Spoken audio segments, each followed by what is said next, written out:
Hello, I am Frank Noble, Chief Executive of St Peter's Hospice. And on behalf of the trustees, the executives, the staff and the volunteers, I want to extend a warm welcome to this Light Up a Life service.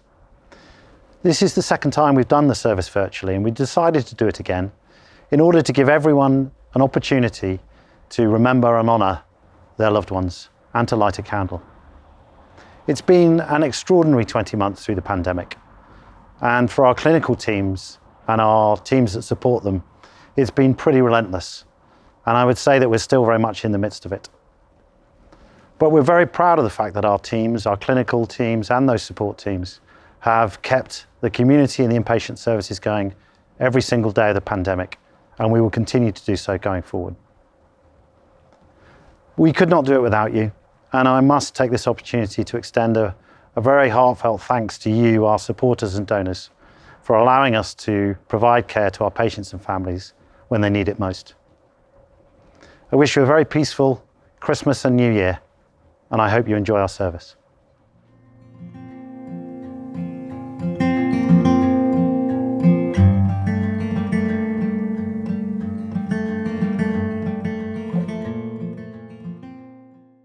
I wanted to take the opportunity to say welcome and thank you for joining our virtual service. My name is Ralph de Sommer. I'm the multi-faith team leader here at St Peter's Hospice. And as with any of our Light Up a Life services, this is an opportunity for us to come together to remember a loved one that we have loved and lost. For everyone watching now, this is an experience that connects us all together, and we hope that you take some comfort from that. Every year, our Light Up a Life service has a theme, something that we hear our bereaved families talk about to us, and we want to share with you. This year's theme is gratitude. Families talk to us about how grateful they feel for having known and loved someone, for the impact they have had on their lives, and how that impact is being carried on into their own future. We find ourselves thankful for our time together, for the memories made, the life lived, and that their life forever leaves an imprint on us. We are also mindful this year more than ever of the continuing support of our communities that afford us the opportunity to serve families in the community when it matters most.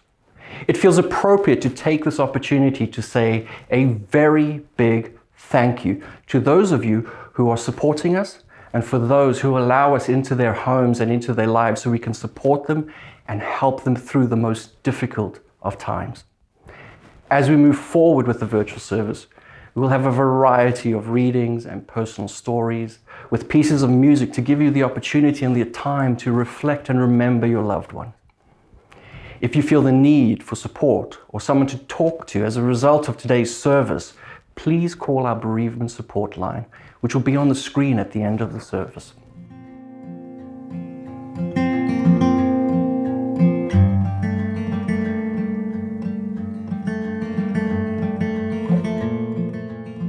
Life by Ching Lao. Life is always up and down. Sometimes we sob, sometimes we dance. Keep calm, keep calm. The sky won't fall down.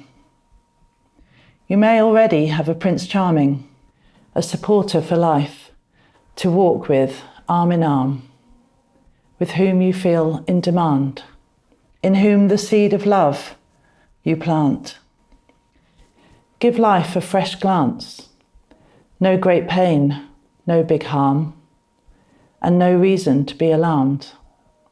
What more could you want in your palms? Give your life a chance. Take a break and visit your aunt.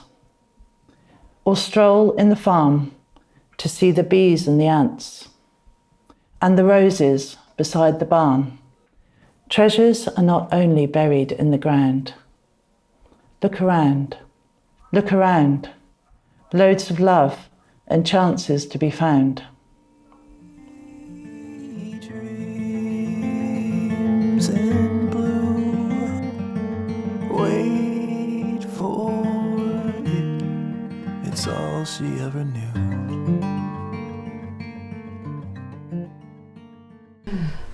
Wow, Emma, how long have you known Ching? Well, I've been at the hospice for almost 4 years now, and that feels like a long time. But it's totally eclipsed by the 19 years that Ching worked for the hospice in the finance team. Well, I remember him coming in randomly and would just show me photographs of his plants he was growing at home, particularly camellias and he had a lot of orchids, didn't he? Yeah, they were very showy, very blousy sort of flowers he liked, and it wasn't my sort of cup of tea at all. Out in the garden, you know, I as the gardener, I appreciated them, but they weren't my particular choice. And then he brought in lots of tulip bulbs. Oh, did he? And again, they were the very blousy, you know, colourful ones. And I thought, crikey, okay. Well, I did put them in the ground, and everyone loves them. And I've grown to love them as well. So I'm really pleased he's converted me to blousy tulips.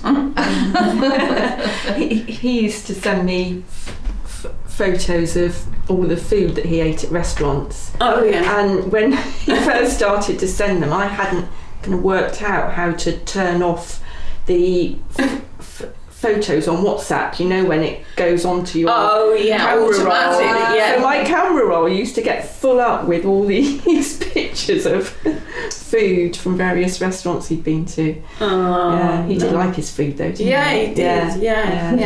Yeah. It's been really a really lovely thing that's happened since Ching passed is getting to know Wendy and Joe, his wife and daughter, because you see so many parallels and all those wonderful qualities of Ching, his generosity, his openness and honesty. You just see that reflected back in his family. And obviously his family was always a massive part of his life. He was always kind of sharing tales. So lots of people, even though they'd never met Wendy or never met Joe, you felt like you did, because you got that honest and open history and so much pride from him in his daughter. Yeah, him and I used to work a bit kind of later than the rest of the team, who started earlier than us. So at the end of the day, we'd often just kind of sit there and chew the cud for half an hour, and he was always talking about the family and when he was ill, his main concern was that Uncle Wendy was going to be all right. You know, that was what he was really concerned about, which was just him really. So his contribution has definitely been really great, hasn't it, for the hospice? It's impressive for someone who works in finance to have influenced such an effect. I mean, my contact with Ching really has just been mainly about needing financial accounts or tables or figures or charts for the clinical annual report, but he was just always on time. Whenever I said I need it by a certain date, he'd put it in his calendar, and I always got it exactly when I needed it. And I just knew he had his love of orchids, and I would, you know, when we wanted to do a card for him when he wasn't well, then I decided that I would hand paint an orchid picture for him, which I think everybody then signed to the back, and that went into his memory book, which was lovely. So, because I moved across to the finance department about 10 years ago, and in that time there've been a lot of ups and downs and highs and lows, and he's just been a constant there. He was just a constant there. You know, there'd be absolute chaos all around him, and he'd just be sat there calm. Every now and then you would know he'd be stressed, because he'd have this refrain, I love my job, I love my job, and he'd sit there and just I love my job, I love my job. and that's become a kind of a mantra in the finance team if anyone's really stressed. Brilliant. Brilliant. He just seemed to have a very calm persona, but just also his work ethic was just, I just felt he was so dedicated to the hospice all through his illness. Absolutely. And never faltered. just amazing person, really, to have gone through what he did, and his families. He did him. There were very times well. that I got really annoyed with him because he was working when he shouldn't be. Yes. He obviously wasn't well Yes. enough to be working, but he just kept on saying, I'm not doing it for me, I'm doing it for the team. And I thought, oh, Ching, just think of yourself for, for a bit. But that just wasn't what he was like. He would think of other people first. We should be very grateful for having Ching in our lives and here at the hospice to work with. It was hard when he was out for long periods of time from the team, just trying to find ways to keep in touch and make sure that he still knew that we were thinking of him. So sending cards, the painting that you did, Sally, that was really appreciated, all those kind of little things. But he would still come in for occasions as well. And it was always so lovely to see him. You'd have a big party, but the highlight would be that Ching was there, and he'd come in, and he would always, his generosity with gifts, he would really think about what somebody would appreciate, what their hobbies were, not necessarily for just the person. He would think about, wow, he'd know all of the kids and how old they were, and he'd send gifts for family as well. Just the generosity and thoughtfulness of Ching was really special.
Found Blessings by John O'Donoghue from To Bless the Space Between Us. It was Kierkegaard who said that life must be lived forward, but it can only be understood backward. Most of the time, we are unaware of how blessed our lives are. Poets often refer to an occasional poem as a found poem. In contrast to the usual travails, frustrations, and endless versions through which most poems come to life, this is a poem that practically wrote itself. Perhaps in terms of blessing, we could say the same. There are around our lives found blessings. Friendship, for instance, is one. Yeats once said, "Friendship is the only house we have to offer." Without the blessing of friendship, we would never have become who we are. In the climate of love and understanding that friendship provides, we take root and blossom into full human beings. Our friends are the mirrors where we recognise ourselves, and quite often it is their generosity of spirit that has enabled us to grow and flourish. There is also the blessing of health, the ability to see, to hear, to understand, and to celebrate life. The found blessings also include the gifts that we find coming alive in our lives, abilities that sleep in our hearts that we never suspected. There are also the blessings of our discoveries and modest accomplishments. All of these have been given to us. On our own, we could never have merited or earned them. The more we recognise our found blessings, the more they increase around us.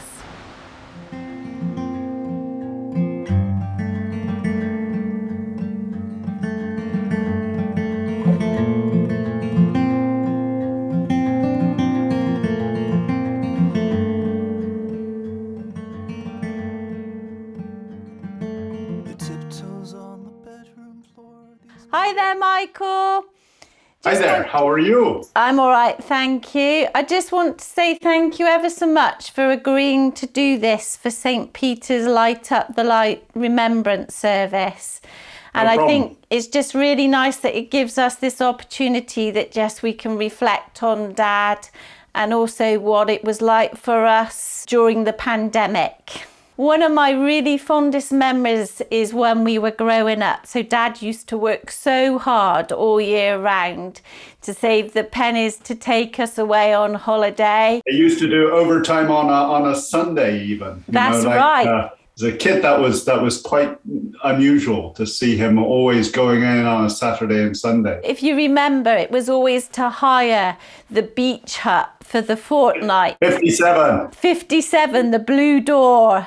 And then we used to just come out of the hotel and walk over the road and park ourselves on the beach all day. What do you really remember about Dad? There are two things that I really remember about Dad. One is the bowls. After he retired, bowls was his life, and the other was his gardening. But I think beyond all of that, I think the main thing that I remember, that he was first and foremost just a family man. Absolutely. He was kind and generous. Everybody seemed to like him, and he always seemed to have that way with always seeing positives. One thing I definitely miss him for now is if anything goes wrong, he always had the answer or the fix it to it. Yeah, Mr. Fix It. Yeah. And if you remember, Michael, for the first 80 years of his life, he was so fit.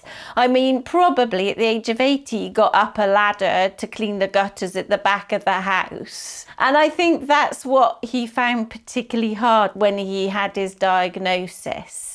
I think he did struggle with that and the symptoms. I think your dad just didn't want to die. Yeah, absolutely. He enjoyed his life. He enjoyed his relationships, and he was enjoying being retired with our mum and everything. And I don't think he wasn't ready. No. So what was it like for you, obviously, during the pandemic and sort of all the restrictions that were suddenly imposed on us, knowing that Dad was declining? How was it for you? Because you obviously, being in America, you weren't able to come home. So I guess the first thing is that I was grateful that my mum and you were able to take some time off from work. You were able to be there with him, and you were able to care for him. Yep. And so I was grateful that there were people who were primary caregivers who I knew would love him in the way that he needed to be loved at that time. And so I think that was an easy part of it. But the one thing which was really tricky, I found, and I have mentioned this to you before, was the not being able to touch him. Yeah. So there was this, I didn't realize how important that would be, you know. You can do all of these things via Zoom, so you could see him, but I really did miss not being able to have that touch, or just be able to feel my dad, that tactile stuff. I think we dealt with it very well, you know, with Zoom, but that was the one thing that we couldn't do. I think that was hard both ways, because obviously Mum and I were here with him, knowing that you couldn't come home. It was hard for all of us, and I'm sure, you know, that would have been absolutely the one thing that Dad would have wanted. But I think we dealt with it the best that we could, and we were really lucky that he went into St. Peter's, because he felt very safe there. He felt secure. And I think that really helped him move and accept that actually he was end of life and dying. You know, I'm very grateful for that, because that helped Dad to become at peace. I think the other thing that hospice does that is often not clear to people is it helps prepare the caregivers and the people around him for each of the next steps. Yeah. And I think there's an expertise or a knowledge of how things evolve and when we are moving into a next phase. I think hospice is not just about the patient they're caring for and that illness, but about the whole community around that person and caring for and helping that community or that support community come to terms with where that situation is. So we do have lots of lovely memories of Dad, and we have lots to be thankful for. One last thing that has touched all of our lives, every Christmas, my dad would always buy a game. Yes. And so he would buy a game, and I think we played one of those games in particular. I guess his favorite game was the Flutter game. Right. But I think that what that is instilled not only in you and I, but also in our children, is a love for playing games, a legacy of a particular act, which he did so frequently. I'm grateful that he instilled that love in all of us, because I think it gives us lots of time together to just be together. And we actually still carry that tradition on. Every Christmas we still get a brand new game. Nice to talk to you. You're always a little bit teary when you think about these things, but I think it's got more to do with the fact that I've got something gone into my contact lens, or that's my excuse. Yeah. And I'm sticking with it. All right, Michael, well, good speaking with you. Okay. All right, speak to you soon. Yeah, love you lots and lots. And you. Bye. Bye-bye.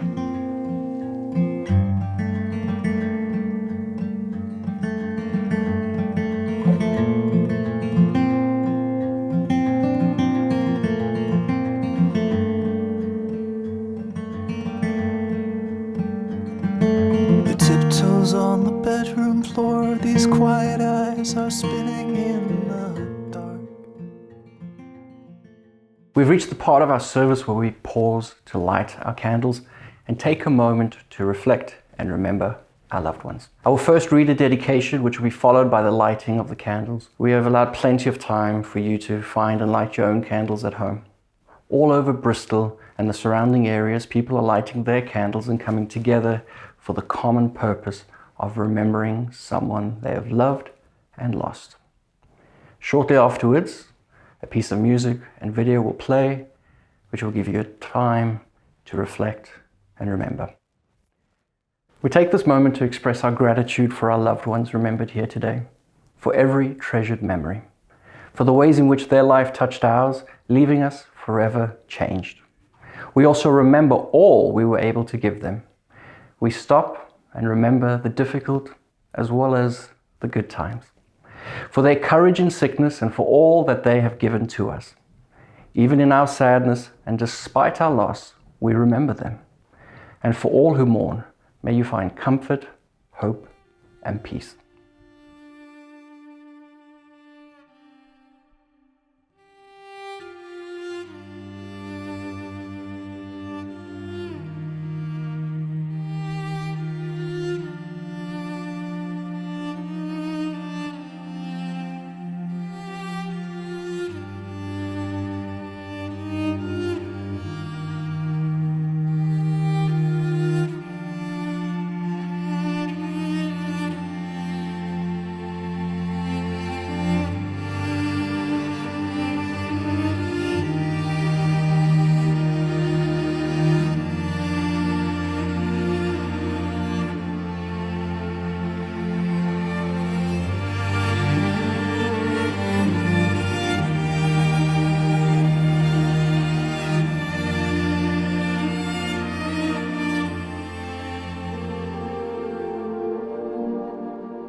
You taught me the courage of stars before you left. How light carries on endlessly, even after death, with sureness of breath. You explain the infinite, how rare and beautiful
the shortness of breath, I'll explain the infinite, how rare and beautiful it truly is that we exist.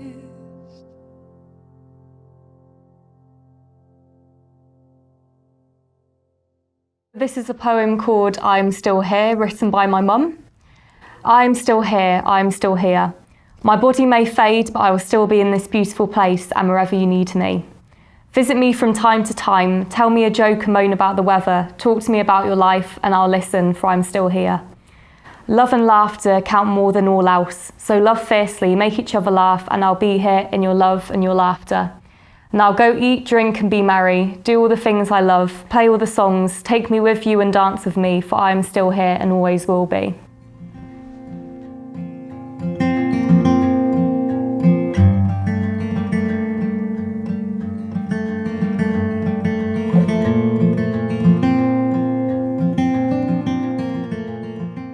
We're drawing near to the end of our time together, and I hope that you have taken comfort that the opportunity this service has given you. Time to remember and reflect on the person that you have lost. And maybe during the service you have felt gratitude for them, for having known them and loved them, and for the impact of their life on yours. Our theme of gratitude is a complex one. On one level, so simple, when we are grateful to someone for something they've done for us, or grateful that things turned out the way they did. And we say thank you when that happens, but being grateful for the experience of having known and loved is much more complex. When we share memories of someone together, we are expressing our gratitude. Grateful for the memories, grateful for the experiences shared with them, and grateful for what they have taught us, whether it be something as simple as like riding a bicycle, changing an electric plug, or their wisdom around personal relationships, or maybe life-changing events. We are grateful to them and for them, even as we grieve for them. As I said, gratitude is a complex concept. The hospice team are skilled at looking after patients and their families as they plan for end of life.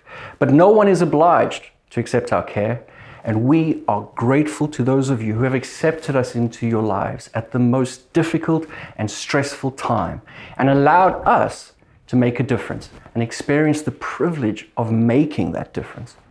And as always, gratitude for your support of the hospice, whatever way that manifests itself.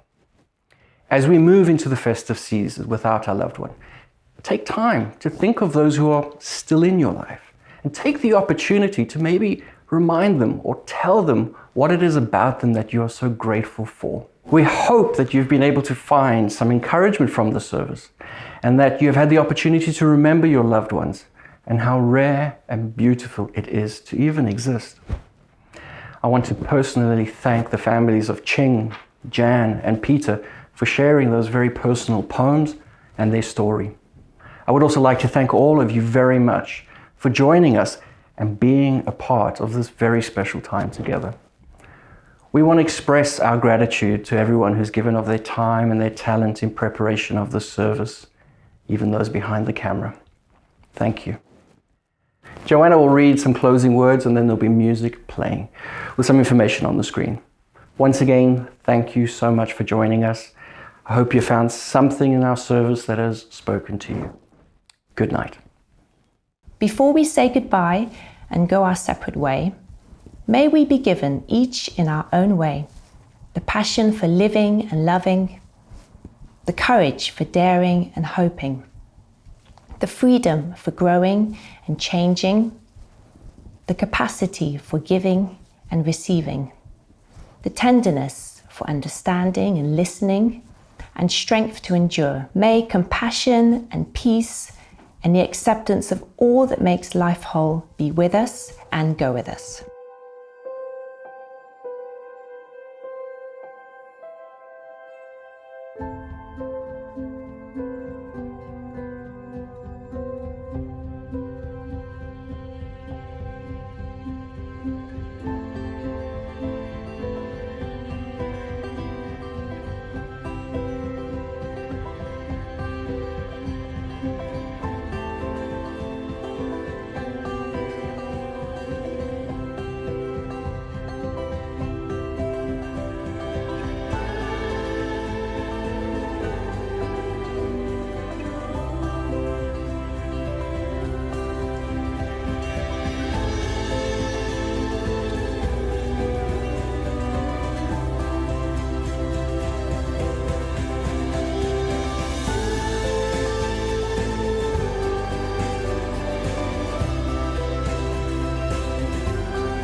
May these words be the first to find your ears.